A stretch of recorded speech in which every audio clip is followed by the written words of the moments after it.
President Trump is back, and the golden age of America has most definitely begun. President Trump has sent a loud and clear message to the entire world.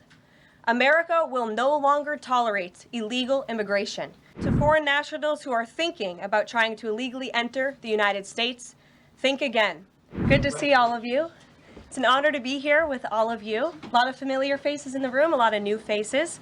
And President Trump is back, and the golden age of America has most definitely begun.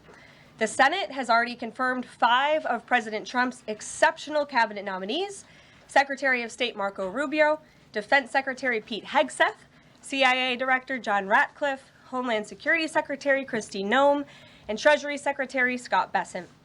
It is imperative that the Senate continues to confirm the remainder of the president's well-qualified nominees as quickly as possible. As you have seen during the past week, President Trump is hard at work fulfilling the promises that he made to the American people on the campaign trail.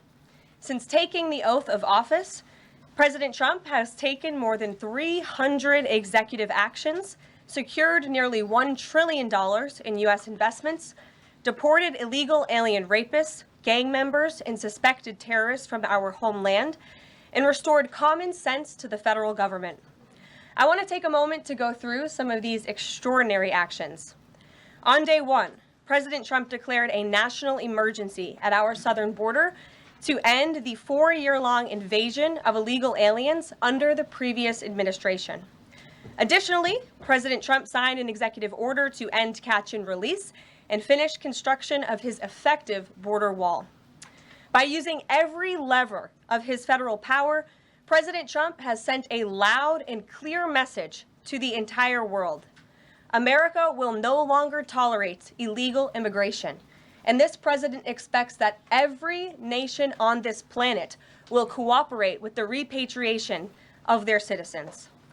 As proven by this weekend, when President Trump swiftly directed his team to issue harsh and effective sanctions and tariffs on the Colombian government, upon hearing they were denied a U.S. military aircraft full of their own citizens who were deported by this administration.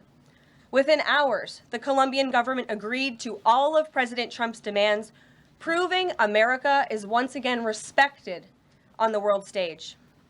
So, to foreign nationals who are thinking about trying to illegally enter the United States, think again.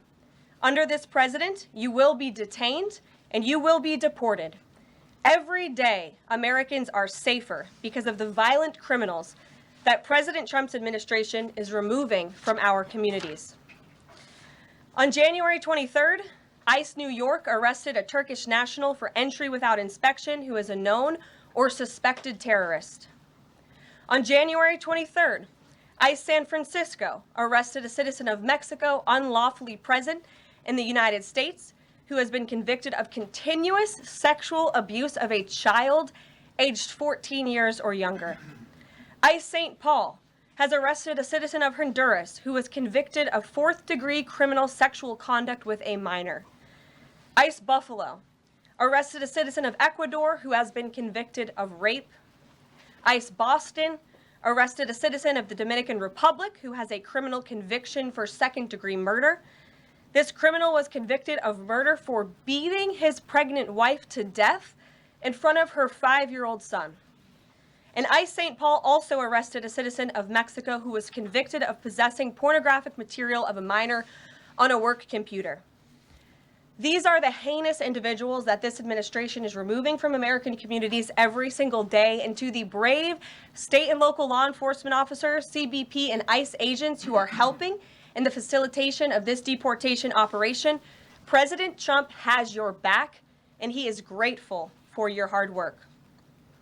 On the economic front, President Trump took immediate action to lower costs for families who are suffering from 4 long years of the Biden administration's destructive and inflationary policies.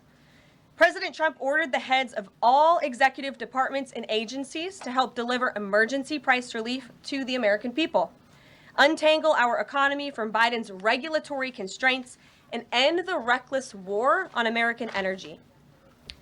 President Trump also signed sweeping executive orders to end the weaponization of government and restore common sense to the federal bureaucracy. He directed all federal agencies to terminate illegal diversity, equity, and inclusion programs to help return America to a merit-based society. President Trump also signed an executive order declaring it is now the policy of the federal government that there are only two sexes, male and female. Sanity has been restored. Before I take your questions, I would like to point out to all of you once again have access to the most transparent and accessible president in American history. There has never been a president who communicates with the American people and the American press corps as openly and authentically as the 45th and now 47th President of the United States. This past week, President Trump has held multiple news conferences, gaggled on Air Force One multiple times, and sat down for a two-part interview on Fox News, which aired last week. As Politico summed it up best, Trump is everywhere again. And that's because President Trump has a great story to tell about the legendary American revival that is well underway. And in keeping with this revolutionary media approach that President Trump deployed during the campaign, the Trump White House will speak to all media outlets and personalities, not just the legacy media who are seated in this room. Because according to recent polling from Gallup, Americans' trust in mass media has fallen to a record low. Millions of Americans, especially young people, have turned from traditional television outlets and newspapers to consume their news from podcasts, blogs, social media, and other independent outlets. It's essential to our team that we share President Trump's message everywhere and adapt this White House to the new media landscape in 2025. To do this, I'm excited to announce the following changes will be made to this historic James S. Brady briefing room, where Mr. Brady's legacy will endure.